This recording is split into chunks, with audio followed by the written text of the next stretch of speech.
Welcome to Wrestling with Goals, the Conceive, Believe, and Achieve podcast. Today I'm with a special individual who has medaled on the world stage at the U23 World Championships this year.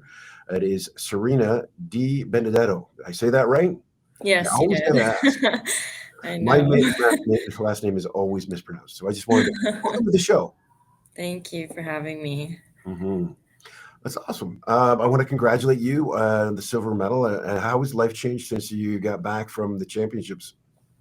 Not too much of a drastic change. I kind of came home and had to go back into school. So I've just really been focusing on school now because I missed a week while I was there.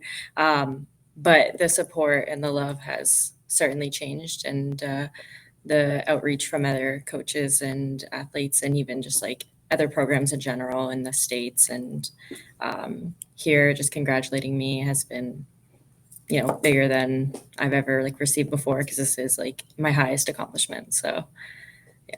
Mm-hmm. And what about the Canadian side of things? You talked about the U.S., the Canadian side of things. You said coaches are reaching out to you and stuff like that.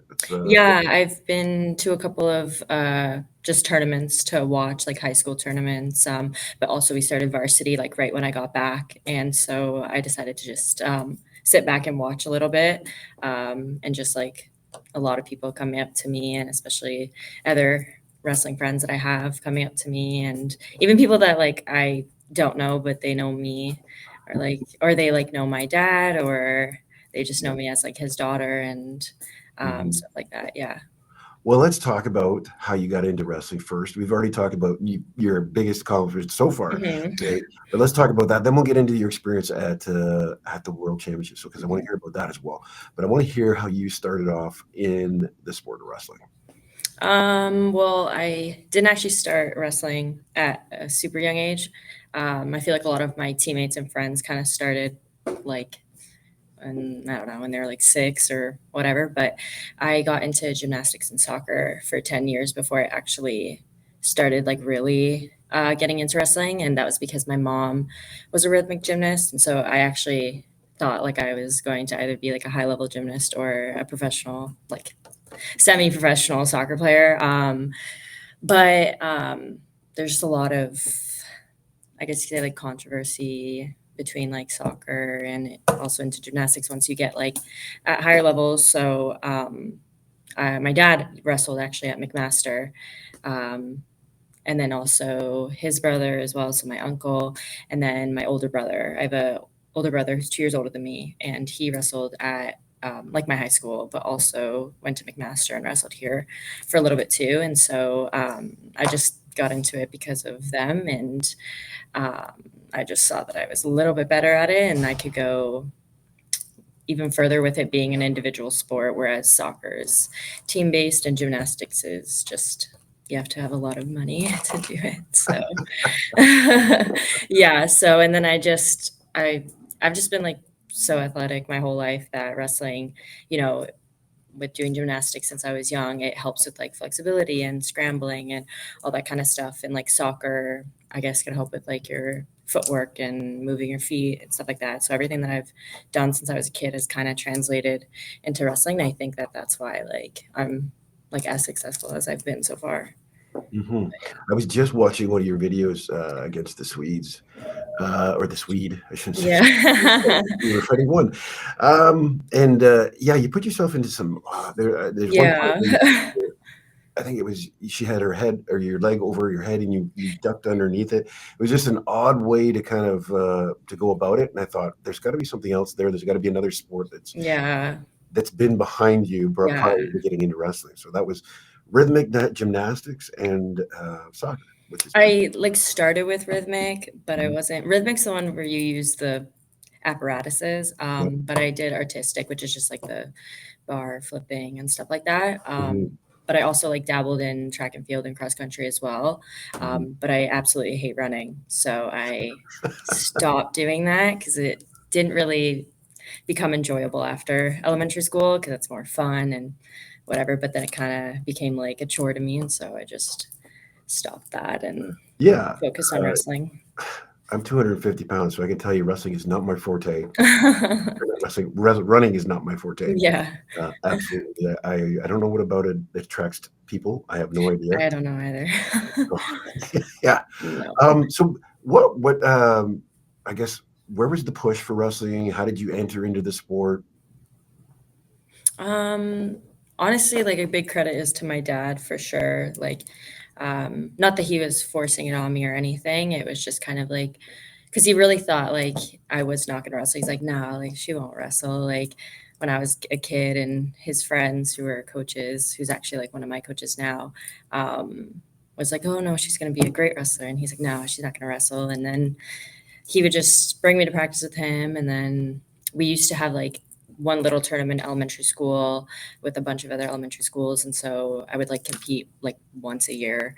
And then once I got into grade 9, I made my first world team. And my dad was just like, it's either you go or, you don't. And yeah, I think if you're capable of making a world team, why not see how far you can go? And it's funny because I wasn't into it as much when I first started in the 9th grade because I, missed my old sports. And I was still it was like kind of my first year of intense like club. And so to make like a world team, I was like unsure. And so I wasn't even going to go to my first Pan Am Championships where I like ended up placing 3rd, which was like big for like Canada at least. Like, and to think that I wasn't even going to go. And then I think after that tournament, I saw how fun it is to travel and to be with. And I met so many people. I met like people who I'm still friends with to this day. And yeah, so it was mainly my dad who not pushed me, but guided me into the right direction. Yeah, I think we do that as parents. We have a Yeah. little bit of push, but it's more guidance. Hmm. I mean, I was pushed, so I won't hide that fact. Yeah. And I did enjoy it. Now, yeah, I'm imagining that you have amazing support at home as a result of the background. Mhm. Sometimes parents have to, when they get a kid into sport, they have to relearn the rules and stuff. But your dad already knew it. Did you ever spend time with your dad on the mat? Are you saying he was? Oh yeah. Yeah, like he my high school is Bishop Ryan Catholic Secondary School in Hamilton, Mhm. and it's a really big wrestling school. Like I would say that's when you think of BR, you think of wrestling, and that's because my dad and Sheldon Francis, who now runs the program, they like Sheldon came from there, and so my dad coached him, and then Francis coached me, and then but my dad was always kind of like an assistant when I got there, and so he would help me. And even when we're at home, he's always like, oh, I saw this video, like whatever. We like have a hot tub, so we'll go in the hot tub and we'll talk about wrestling. Like pretty much half of our conversations are mostly wrestling. But also it got to a point where I didn't want him like coaching me. Mhm. I think there's that like between child and parent. Sometimes it's a little too much. But now I would like love to have him in my corner. I think now that I'm older and like more mature and seeing how he really just only wants the best. Mhm. Yeah. Well, I Yeah. tell you, I know I've got 2 daughters, and they, it's coaching them it is difficult. Yeah. There's that father son or father daughter relationship you don't want to ruin, and Mhm. you cross that boundary sometimes when you are a coach. So it's kind of good that maybe your dad took a back seat, and then Yeah. Bell didn't take the reins after that, right? Right. And so you're at right? Yeah. McMaster University. Yeah. You're taking English, like you said before. Mac is not well known and currently well known for wrestling. It was when Nick Cipriano was there back in the Yes. day. But it's building itself this reputation now, and of course with the added silver medal that somebody won. Yeah. I think Mac's getting a little bit of attention. How's that feeling from your school? Are you getting some support from the school as well? Oh yeah, like 100%. Mhm. I chose McMaster because um, I would train here before I actually was like a part of the team, and it's also extremely like close to home. Like it's like 20 minutes from here. And so even coming in, like I had friends who were already at McMaster, and because I had so much experience with wrestling, I just kind of excelled my first year. I ended up getting McMaster Rookie of the Year. And so they kind of took into account also like our like I guess outside of varsity accomplishments, and which is like super nice. And then also recently they just put up we have these doors at the gym, and they put up a big like mural of a bunch of athletes, and I ended up being one of them on it. So it was pretty nice. Now that's just there until I'm assuming until I graduate, and then they'll put maybe new people up. But I think that was just to kind of showcase like the star athletes, I guess you could say. Yeah, I think that's, for us up in Canada, that's kind of different. And a lot of Canadians don't really, they don't know how to respond to that. That's a huge thing in the US. I went to school in the US, and, your athletes were always plastered all over the place, whether it's, and then again, we talked about the stuff that, we need to do up here in Canada to get this sport recognized. And those are the little things like that, like, putting yourself, having the school put you up like that. That supports the sport, not just you, but it supports the sport as well, which is great for, future wrestlers to come as well, which is awesome. I want to talk to you about the recruiting. I'm guessing you didn't get recruited to go to MAC. It's kind of like almost a given that you're going. Yeah, I did get recruited because I kind of, at first I like wasn't sure if I wanted to come to McMaster. I wasn't sure if I wanted to like do something new somewhere else, because my older brother came here, my uncles came here, my dad came here. So I was like, I don't know, maybe I want to be like different and like go somewhere else and see what I can do there. But then I, made more friends on this team who are older than me. And then also a big factor of it was my grandpa ended up coming to live with us now. And so I don't think I could really handle not seeing him as much as I do. So I know it sounds kind of cheesy, but he was a really, really big factor in why I ended up staying home. But also I just ended up realizing how much I really like McMaster, but it was really only between Mac and Brock. And although Brock is like amazing, and I would have, if I had two lives, considered going there the second time. But yeah, it was just. Well, you know what? I love seeing the fact that the program at MAC is producing individuals like yourself, because, again, it's competition for everybody, and that's what we need. I think more and more competition. Not just domestically or domestically, yes, and internationally as well. But it starts domestically when we have more competition like that. So great for youth sport, for one thing. Yeah. Because you get tired of kind of seeing the same team. Yeah. It's like watching Iowa. Well, now it's Penn State win all the time. You hope for somebody to upset them. So yeah, now see McMaster kind of creeping up. You've got Owen Dawkins in Alberta doing the same thing. So looking for it's Sheldon who's the head coach there. No, it's Ahmed Shamia. Okay. Yeah. That's all right. Aved Shamia. So did I say that? Ahmed. Okay. Yeah. And what is his background?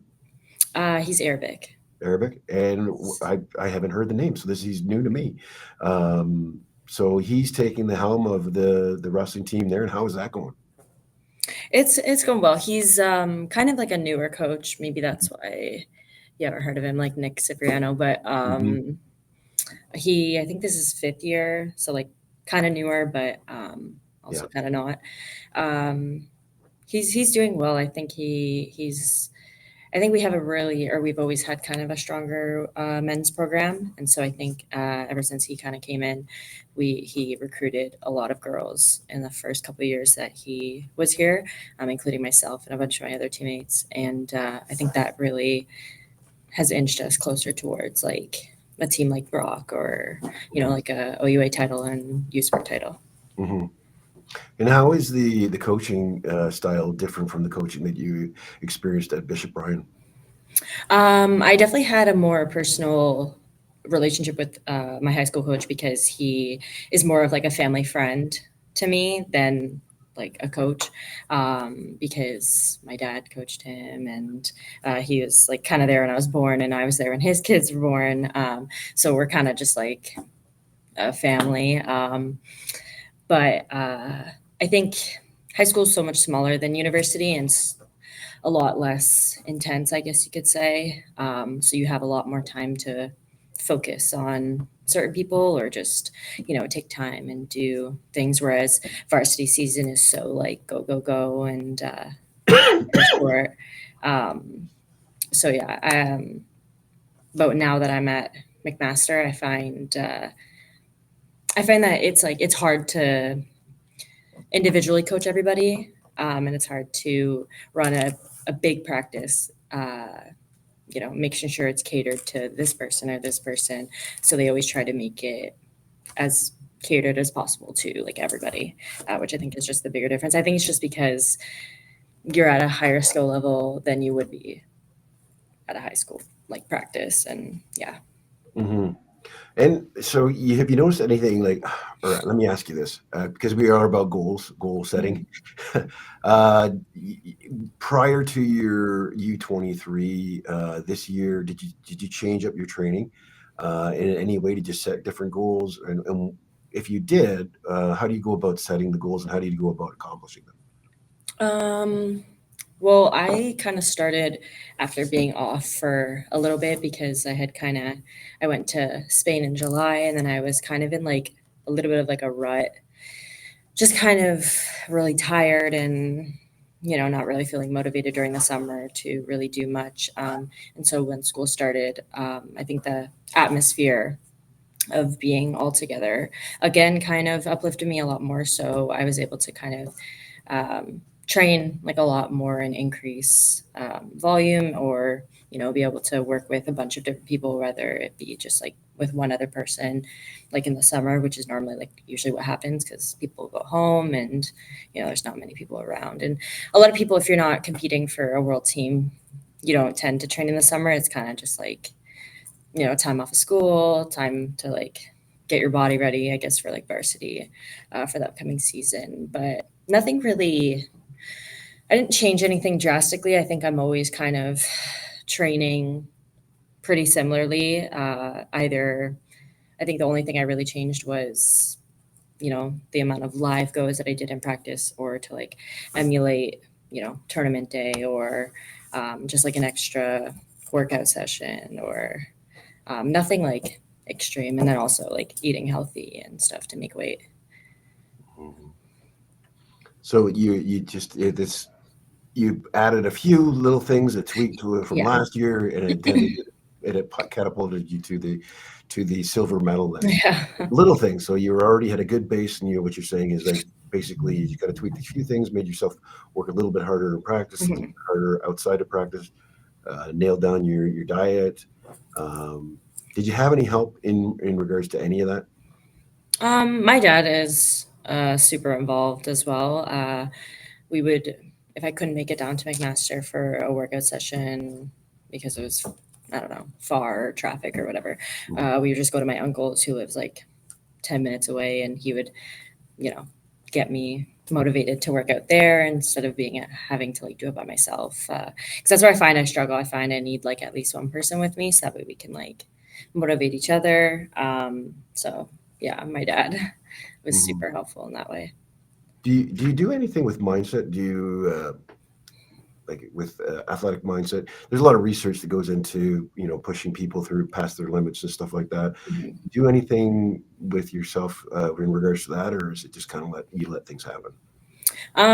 Recently I kind of just have let things happen, but ever since coming second, I've tried to reach out to like a sports psych and just really trying to better, my Mhm. mental game, just because I think I kind of finally realized like that I am capable of, getting a world medal. And so I think it's time to just start taking that a little more seriously. And yeah. Okay, so let's go to that day or that those days at the World Championships. So you arrive on site. Where was it again? It was in Albania. Albania. And tell me about the trip. The trip it was fun. I've been on a lot of trips, and some of them are I definitely can say really bad. But this one, maybe because of how I performed, it was really good. We were actually in Albania for the last U23 Worlds as well. So I'd already kind of been here before. And so it was the same venue, which was kind of nice because it was a little familiar, I guess, and nothing like scary or anything. It was nice. We were right by like the ocean, but we were also in the middle of nowhere at the same time. So I did not leave the hotel. But that's like, I don't know. That's the problem with these trips is you're not there to, you know, it's not vacation. I think a lot of people like who don't wrestle, they're like, oh wow, like you go to all these places and you get to, you know, travel and whatever. But I'm like, they call it vacation. I was like, this is not vacation. I was like, it's enjoyable like at times, but it's not vacation. Like, but the hotel was really nice. Overall, the trip was really good. Yeah. No, I don't think people do understand. My brother used to work at RIM, and he'd take off to all over the world just to do business with different countries. And I said to him, "How is it?" And he's like, I only see the inside of a hotel, and then that's it. It's not fun." So I mean, you going over to like you said, all these countries through competition, you get to see the country, but sometimes you just don't get to enjoy it. Yeah. So the enjoyment that you did have was probably more so on the mat. Yeah. Let's talk about the wrestling. The going into it. I mean, you've had experiences before at this level, but what was kind of different? Was there a different vibe this time around? I think just the atmosphere, the people I was around, compared to previous, they were just very uplifting and just confident in me, mostly, which was really nice. And I also know a couple people from other different countries as well. We previous to coming to Albania, we went to Italy for a week with Western University. They invited me to come with them, which was really nice. And I had in the previous U23 championships last year, I'd met the Italian coach. And because I'm Italian, I kind of introduced myself and possibly could use him as like a source because I do visit family and we're super close to Rome, which is where they train. And so I was like, oh, maybe I can connect with him. And if I'm there ever, like, come by. And so then we ended up being invited down and then we all went to like the U23s together. And so it was nice that, I had Canadian support, Italy support, and a couple other people I knew from like America and stuff like that. Yeah. So you're getting prepared for your matches. Is there any like rituals that you do, prior to this time? Well, obviously we warm up, but after that, I actually did something new this year because the coach that was there, David Spinney from Western, he was like kind of my main coach there because Ahmed wasn't able to come. Him and Maddie Parks were kind of the two main people. And usually I'm super like, I get really nervous, and which is something I definitely have to work on. But I get nervous, and I just if I'm kind of by myself and alone, I like think about it too much. And so I like to just kind of like have someone talking to me and just not even talk about wrestling, like just forget about it, whatever. And so Spinny like made me try something new and just like sit there and wait for him to like come get me to go up and like walk into the venue or whatever. And at first, like I would like get up and go check, if, how many more bouts are my matches, whatever. And he's like, oh, sit down, like whatever. And so I'd be sitting there. And I actually think like I'm going to start doing that a lot more because I think it really helped me just sit there, listen to my music and just kind of watch everything around me. I didn't realize how much it actually kind of calmed me down. And then, you get up and you get called to go. And so you're not bouncing around. And because I know there's a lot of people who like, they bounce around, they do all this like movement stuff. And I like used to do that, but I think I just kind of like to sit and wait and be more calm. I think that I think that helped me a lot this tournament. So it was nice. Yeah. What kind of music were you listening to? Just like, well, actually, I have like an Italian playlist, and so I usually just pick a playlist per tournament. And so I was playing that, and then on the second day of competition, my favorite artist came out with a new song. So I was like, obviously, I have to listen to that. So that was just like on repeat pretty much all day. So Yeah. yeah.